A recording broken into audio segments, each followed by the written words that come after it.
Alright, welcome to Gundy's Garage. My name's Gundy, and as you might have guessed, today we're going to be looking at this Commodore 16. It's commonly stated that the Commodore 16, and I guess its siblings, the 116 and the Plus 4, were some of the worst computers that Commodore made. Look, honestly, I'm not sure whether that's entirely fair, but at the time of release, I can see how these would have struggled for oxygen, given the other computers that were available on the market. Anyway, let's say for the sake of argument that the C16 is the worst computer that Commodore made. Well, look at this. I think I have a contender here for one of the worst Commodore 16s that are still in existence. This particular C16 came to me as part of a bulk lot of Commodore stuff. It's not working, as we'll see in a sec. And today we're going to address that, as well as try and tidy it up a bit and make it look a little bit less sad. This is the first Commodore 16 that I've owned. I grew up in New Zealand, and I can't recall these ever being around when I was younger. So even though it's not a great computer, it's still kind of interesting and maybe a little special to me. And I think it's worth investing a little time and effort and getting it going again. As you can see, this one's had a bit of a rough life. It looks like it's been stored in a damp garden shed or something. And either sort of next to or underneath the kind of stuff that computers shouldn't really be stored with. The escape key, as you can see here, has snapped off. We'll have to do something about that, obviously. I'll try and bring it up so you can see the Commodore logo there has been peeled back, it looks like, and snapped in half. It's been held in place with this piece of masking tape here. And yeah, it's all right. You poor thing. We'll try and look after you. The keyboard itself is pretty nasty. I'm not sure whether you can see all the crap that's on that at the moment. Some of the keys, like if you look down in the pound key there, it looks like there's been paint or plaster or something dribbled into it. It's really a bit of a mess. And unfortunately, that's not all. Let's crack it open and have a look inside. I have had a sneak peek at this, so yeah, let me get these screws out and we'll have a look at what's going on. Just get those out for you. Oh, that last one's a bit tough. Don't want to strip it. Come on. Alright, I think we're okay. Cool. So there's the screws. We'll just keep them off to the side.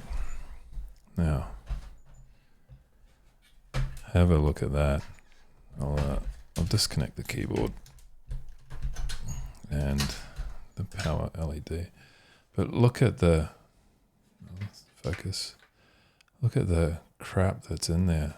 That is, oh gosh, is that a spider web or a sack or something? That is pretty awful. I'm going to need to give this a really good clean, I think, before I touch it much more. This could easily be the start of a horror movie. And look at the state of the RF shield on that. That is a disaster. I don't know where it's been, but it looks like it's been really, really damp. And there's, I'm not sure whether you can see, but you know, there's more bug carcasses and critters and dirt and gunk and stuff in there. So yeah, it's really not in a good way. Let's get the RF shield off it and we'll have a look at what lies underneath and try and see what's going on in here. It's going to be straight in the bin. Oh man, look at the pile of crap that's fallen out the bottom of that. That is horrendous. Alright, there we go. Commodore 16. What I might do, before I get into all the cleaning and stuff on it, we might do a few sort of basic checks and just see what's going on with it. Just give me 1 second and I will go and grab a few things that I'm going to need for this. I'll be right back. All right, that took a little bit longer than expected. However, here we are. We are back. We're looking at a small section of the motherboard here, which I think is going to be important to what we're doing. Look, if you've watched any other videos about the Commodore 16 or Plus 4, you'd know that the two most likely causes of failure in these machines are the CPU and the TED chip. These things are unfortunately notoriously unreliable. And I'm going to come clean now and say that I do actually have some new old stock replacements for both of these chips. The CPU came from polyplay.xyz and the TED chip came from Retro 8-Bit Shop. However, even though I'm prepared for it, I really don't like randomly replacing chips. So let's see if we can spend a bit of time and try and figure out what's actually going on here using some test equipment and the schematic. And remember, at the moment, the computer does not produce video output. So I'll switch over to the RetroTink and you can see when I switch the computer on, absolutely nothing happens. So it's not looking good at the moment. We'll start with some simple checks first and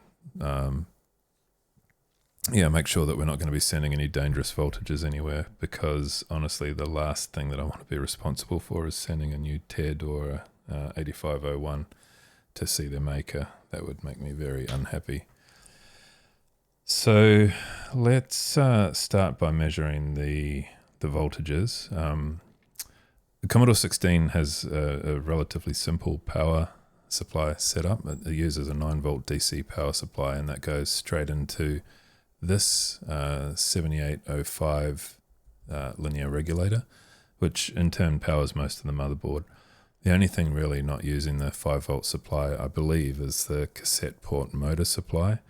So anyway, let's just, I'll bring the multimeter up here and we'll do a quick check and make sure that we're getting voltages into the regulator okay, and that it is producing an appropriate output voltage. So we'll turn this on. We'll have a look at the input voltage. Okay, we're getting 8.9 volts in, which seems good to me. Let's have a look at the output. 5.0099 also looks good. So at this point, I'm reasonably comfortable that the TED and the new CPU are hopefully not going to see any damaging voltages, so that's good. Let's maybe now take a quick look at the schematic, because there's a few things I'm going to check after watching Mark from the Retro channel had a video on his Commodore 16, and one of the things that he found was that the TED chip was not producing a clock signal properly. So let's have a look at the clock signal. I have a diagram here that I'll put next to the chip so that you can see what we're probing as we're doing it. But also I'll just have a quick look on the computer, because we have a circuit diagram here, a schematic as well, which might be helpful. I'm going to just annotate this quickly. So the way that the TED chip works is it has a clock input, which comes from here. It's around about a 17 megahertz clock, I think, goes into the clock in pin here. And then internally in the TED chip, it's producing the clock that the CPU uses. So it produces this phi 0 signal, which it sends out down here, and then we've got the 7501 CPU up here, or the 8501 in our case. The CPU gets its clock from that phi 0 signal, and that comes in here to pin 1 on the CPU. So reiterating that again, the clock comes into pin 14 on the TED, comes out of pin 12 on the TED, and then from there it goes into the CPU on pin number 1. So let's do a few quick checks with the oscilloscope and we'll see what's happening on those pins. Just give me a second. We'll switch to the oscilloscope view. Right, so let's just, we'll check the clock coming into the TED first. which was on, again, pin 14. So 1, 2, 3, 4, 5, 6, 7, 8, 9, 10, 11, 12, 13, 14. We'll turn the computer on and see what we get.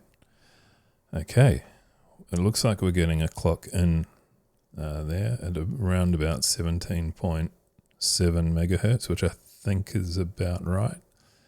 So that's good.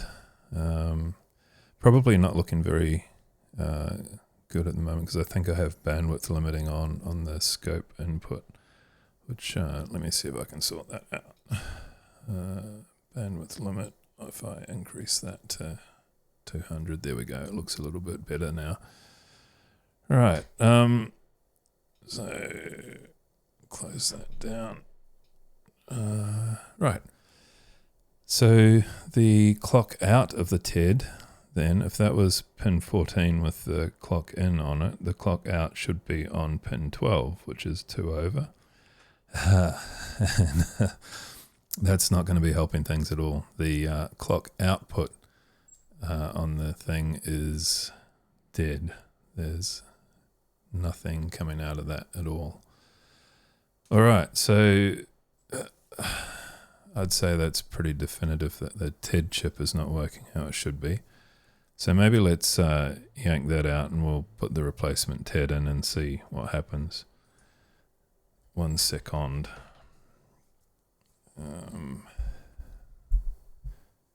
That's turned off.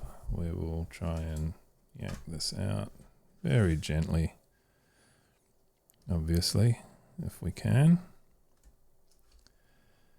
Good. We will move that out the way.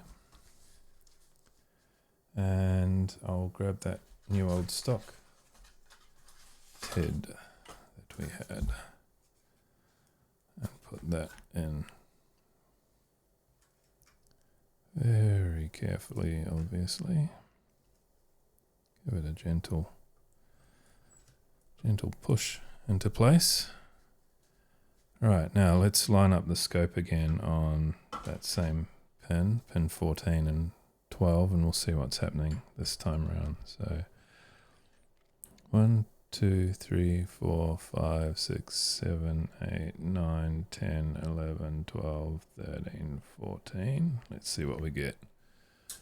On the input, we are still seeing that 17 megahertz clock, and on the output now we are seeing a 1.7 megahertz clock, which I think is about right for the CPU. And if we zoom out, it looks like the phase on that one is alternating, which I think is what the TED does in order to interleave memory accesses and stuff with the CPU. So that, let me just do a single shot capture. Yeah, cool. That's looking all right. And let's just zoom out a bit and do another single shot. Yeah, so you can see there.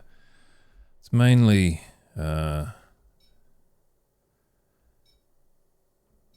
consistent with a few pauses there while I think the TED claims the bus in order to do its TEDdy things. Cool. All right, that is good. So the TED now appears to be working. Let's just turn that off again quickly, and we'll have a look at what's going on the RetroTink. See whether we're getting a signal now coming out of it. Oh, okay. We're getting now a 288p signal. So the TED is producing output, but we're still getting a black screen with a little bit of fuzziness on it. Okay, interesting. So let's just check that the CPU is definitely getting a clock in on pin 1. It's probably, yep, that is getting the same output that the TED had, which is good. So now, I don't know, do I try and figure out what's going on with the CPU? Maybe I should. Let's have a quick look at what's happening on the data and address lines on the CPU anyway. You can see I was just checking the checking the clock in before, but let's have a look at the address line. So that's address lines are starting at, well, actually we can have a look at the reset line, can we? So reset's on pin 40 up here. Let's have a look at that and just see whether the reset is working properly. So I'll turn the computer on. Hang on, let's just jump back over to the scope view. We'll turn the computer on. Okay, cool. So the reset line starts low and then it comes up high, which is what we expect. It's an active low signal, so it starts in reset and then it pulls it out of reset. Let's just see what happens when I push the reset button. Yeah, reset line goes low and then goes high again when I release it. So reset circuitry seems to be working okay. Let's have a quick look at the address lines. So from pin 6 onwards, 1, 2, 3, 4, 5, 6. Okay, it looks a little bit noisy, and there's a few different levels there, which I mean, I guess could be bus contention. There's a few things sort of hanging off it. We've got the memory, we've got the ROMs, we've got the PLA. So that was address line 0. Oh, that was interesting when it powered up. All right, address line 1, 2, 3, 4, 5, 6, 7, 8. Oh, nothing happening on 8. What if I reset? Okay, there's a bit of stuff and then it stops. 9, nothing. And again, a bit of stuff on 9 and then it just must be hanging around in 0 page, because what, address line 8, 9. Let's just check the rest. 10, 11, 12, 13. Where's address line 14? It's on the other side here. Address line 14. And 15 had some stuff on it. Okay, that's interesting. So address line 15 is kind of cycling up and down a bit. Let me just zoom out. Oh, we're getting little bursts on address line 15. That looks kind of weird. Yeah. Well, we're getting pretty warm on the CPU too. All right. So it looks to me as if, I don't know, I mean, it looks like most of the activity is down in the 0 page, whatever's happening at the moment. We're dealing with sort of those address lines 0 to 7 are toggling, but not much else is. What's happening on the data lines? Let's have a look over there. So we've got read write. I guess we can have a look at that and see whether that's changing. Oh. So it looks like whatever's happening is mainly reading. It's not doing much writing. I believe write is active low. Okay, not much there. What about on the data lines? Getting little bursts of activity on 0, 1, 2, 3, 4, 5, 6, 7. So interestingly, I mean, those reads there look like they're possibly corresponding to what the TED chip is doing. Remember, the TED chip was holding the bus for a while, and it almost looks as if the CPU is not really doing much of anything. So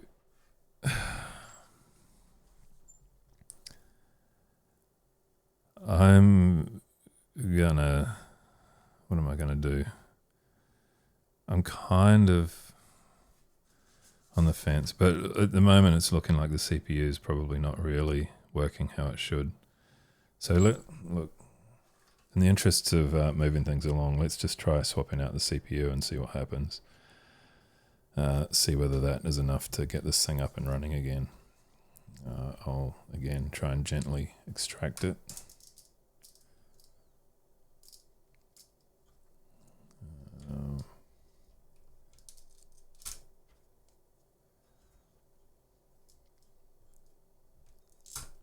Alright, we've got that one out. Where's my replacement? It's over here. We'll try swapping in the new one.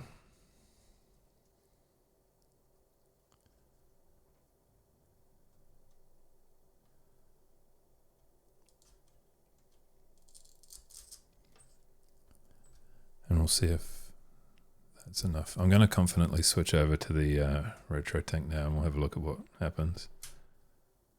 Aha, there we go. Awesome. So we now have the C16 working, and yeah, I guess more evidence against the TED and the 8501. I guess the date code of the original 8501, let me just bring up the overhead cam again. The date code of the original 8501 was 1984. The date code of the new one is 1990. So hopefully the new one has a little bit better longevity. We'll find out, I guess. Now that the thing is working, I guess before we go too much further, I need to give this thing a good clean, and I need to fix the keyboard on it. So let's take a bit of a break. We'll go and give this thing a bit of a wash. I've got some spare parts for the keyboard that hopefully we can use for fixing that broken escape key, assuming I can get the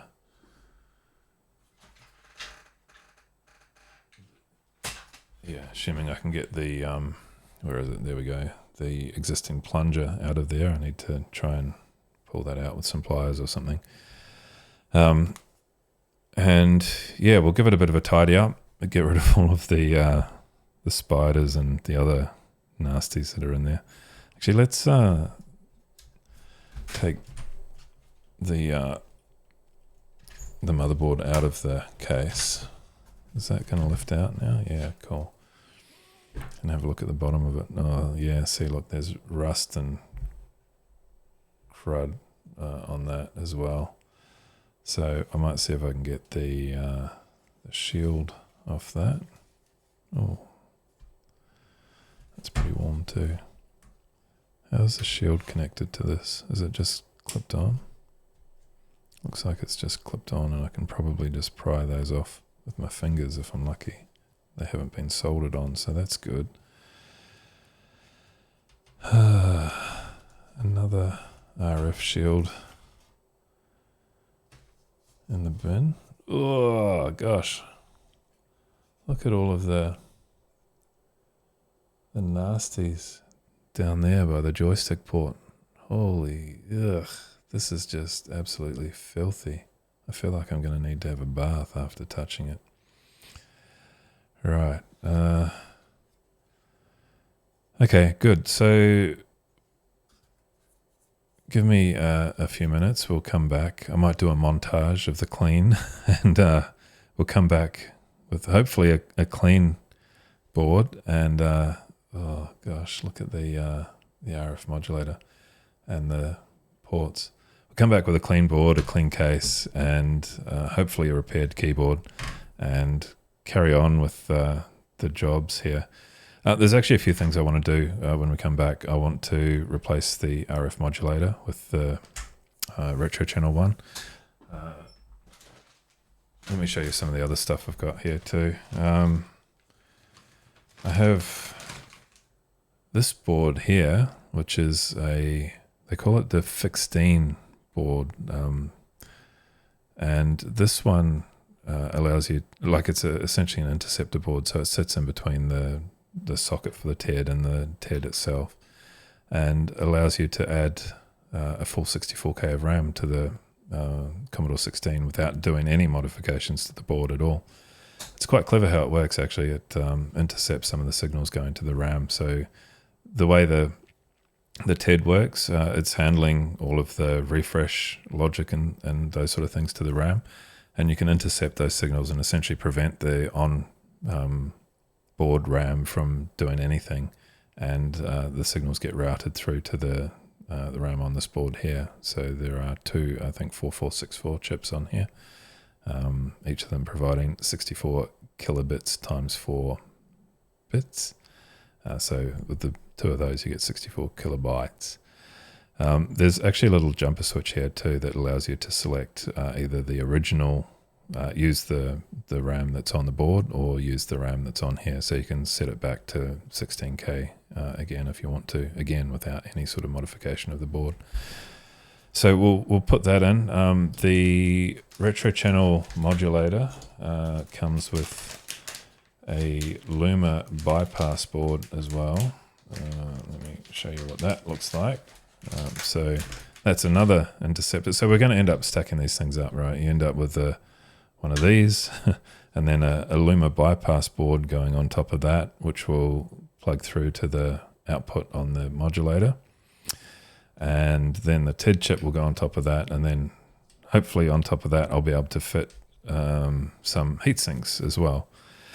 So it's going to end up being a tower of power, really. Should be fun. And then I'll heatsink all the other chips as well. And hopefully at that point, we'll have a relatively good Commodore 16 out of this.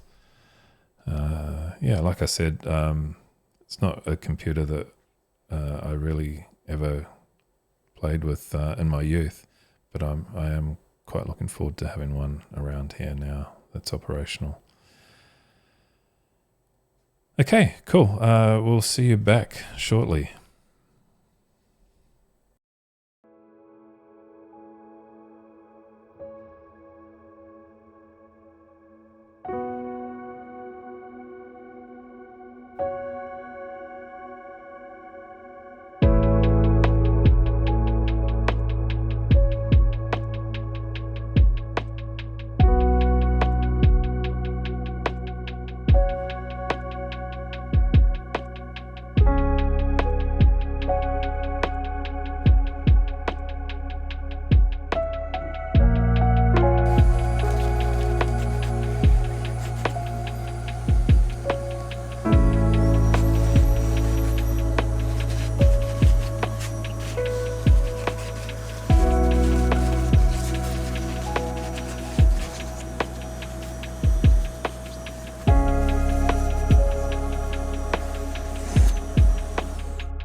All right, here we are with the C16 motherboard after it's had a little bit of a clean. Got some of the muck off it. And we're going to have a go at installing the Retro Channels RF modulator replacement for the C16. First thing to do is to get this one off the board, and I have the desoldering gun here. Off camera you just missed a whole bunch of swearing and stuff. I had the mother of all blockages in there, so I just had to clear that out. Hopefully this time we'll be able to make some progress and clean. Oh, there we go, that's working much better. I may still need to clean up some of the rest with some solder wick too, we'll see. A few moments later. Oh, oh, oh, oh. Oh, oh, oh, oh, oh. It's moving. It's moving.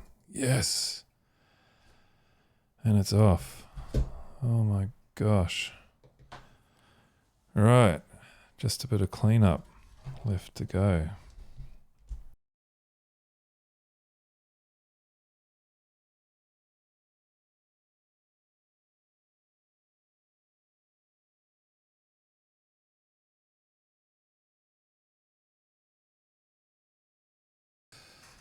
Right. Now, I believe what I want to do is put this in place in here. Something like that. But before I solder that in place, I'd like to make sure that it is supposed to be sitting where it's sitting. So let's get the bottom case and sit the board in there and make sure that that is going to line up properly. And that, to me, looks pretty good. Well done, Mark. Well done. Right, so let's solder that in place.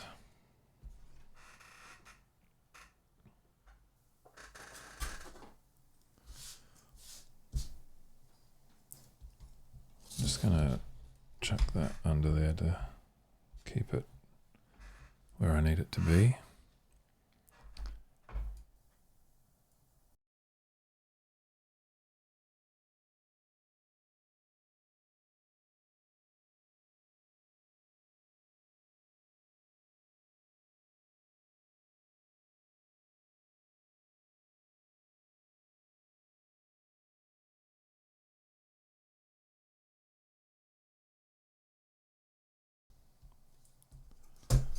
All right. Excellent. So now what we need to do is assemble the rest of this thing. And remember I said that we've got a few things to stick in here. We've got a RAM expansion, and we have the Luma bypass for the TED. So let's assemble those two together. Make sure that's really in properly.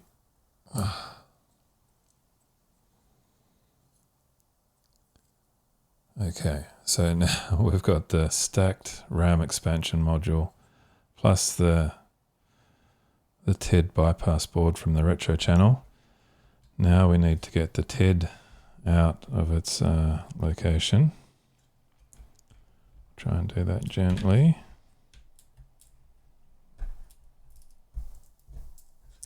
As gently as possible anyway. And give it a slight bit of a wedge there. Now we'll pop this in place.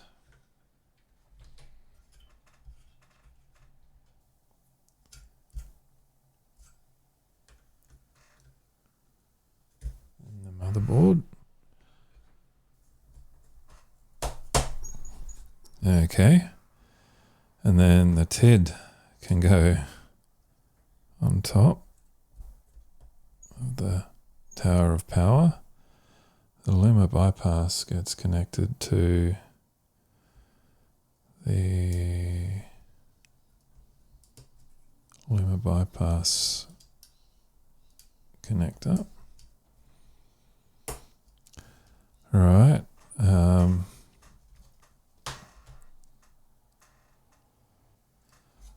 So I think we're all set up there. Now, I guess we can plug this in and see what happens. This will be exciting. So on the RetroTink, let's get that set up to go to the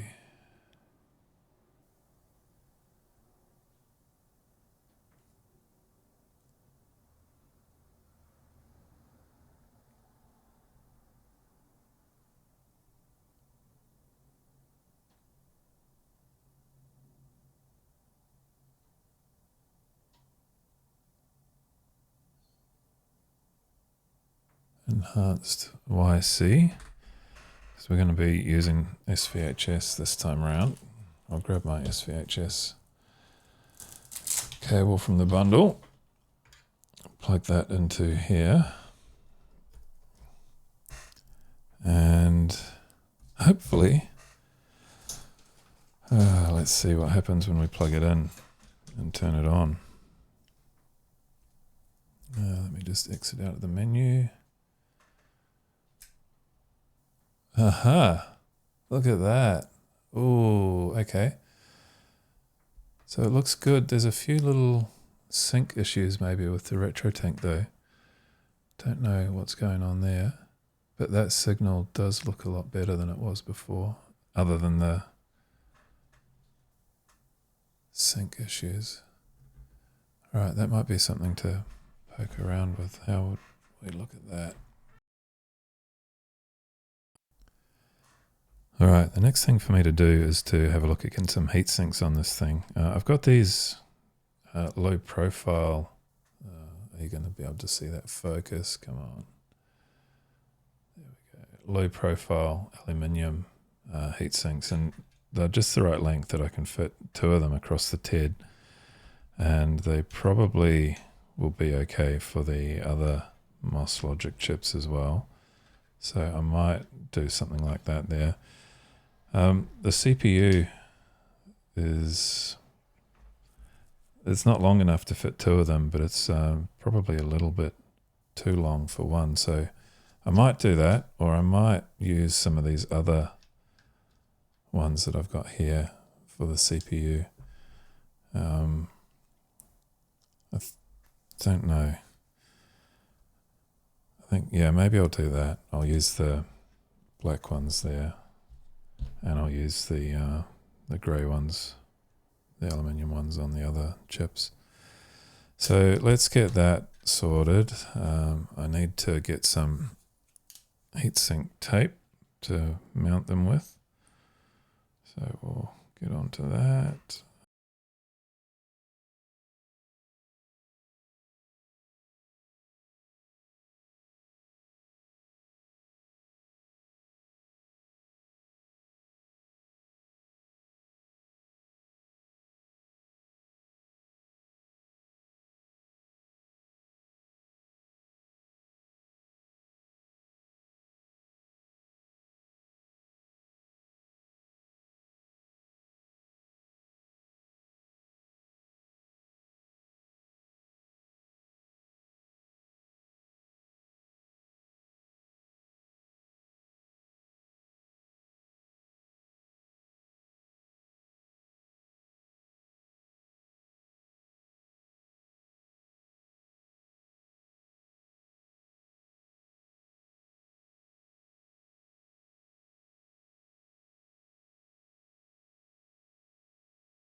Right, now, only thing that remains is to put the top back on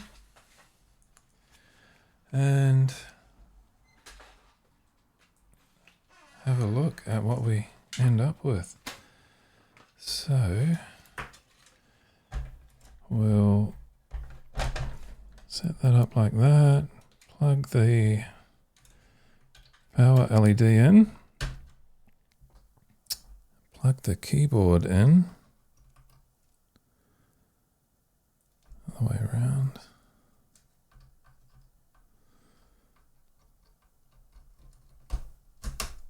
Like that. Close the lid, and it closes even with the tower of power in there.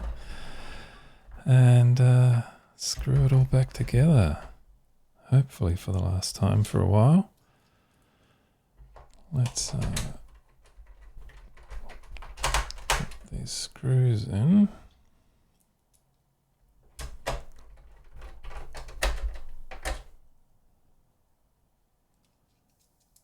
Last one.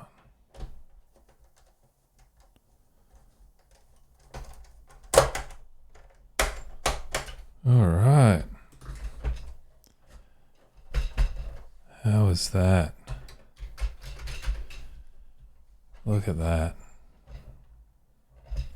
compared to where we were before. That is a thing of beauty. Right, I reckon I should plug it in, make sure that it still works okay. We'll plug the audio in as well.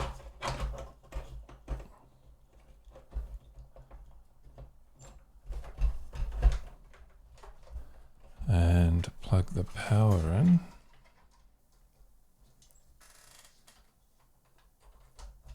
And check that we get a good signal.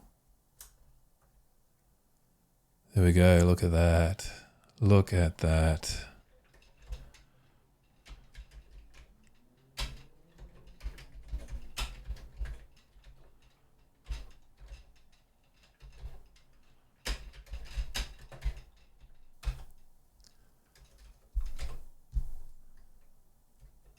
Fantastic.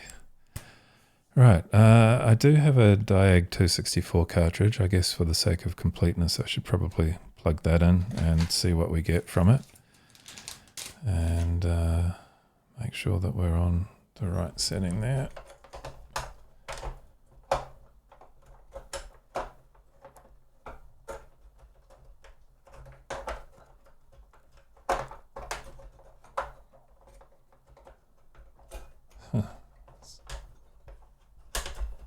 There we go. Right. Let's see what it does. I don't actually have a test harness, so it's probably going to throw up a bunch of errors. But it's still good to see it run through the checks.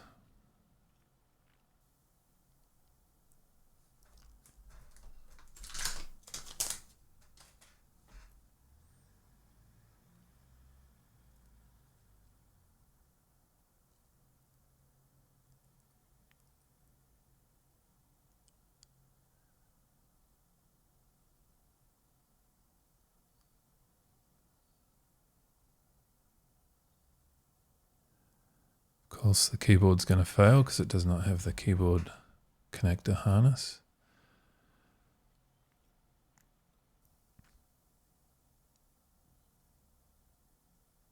Joysticks will fail because we don't have the harness for those either.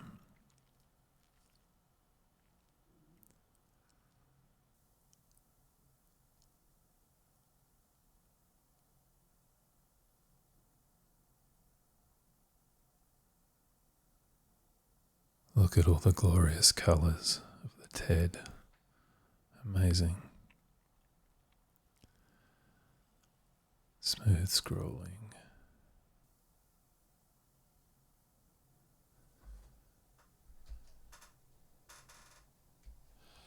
All right, well, I reckon that just about does it for today. And thank you for joining me on this journey of restoration. It's lovely to have a Commodore 16 that's working, and it's lovely to have saved one that was in such rough condition and brought it back to life again. I'm really pleased with how it's turned out. So thank you, and we'll see you next time.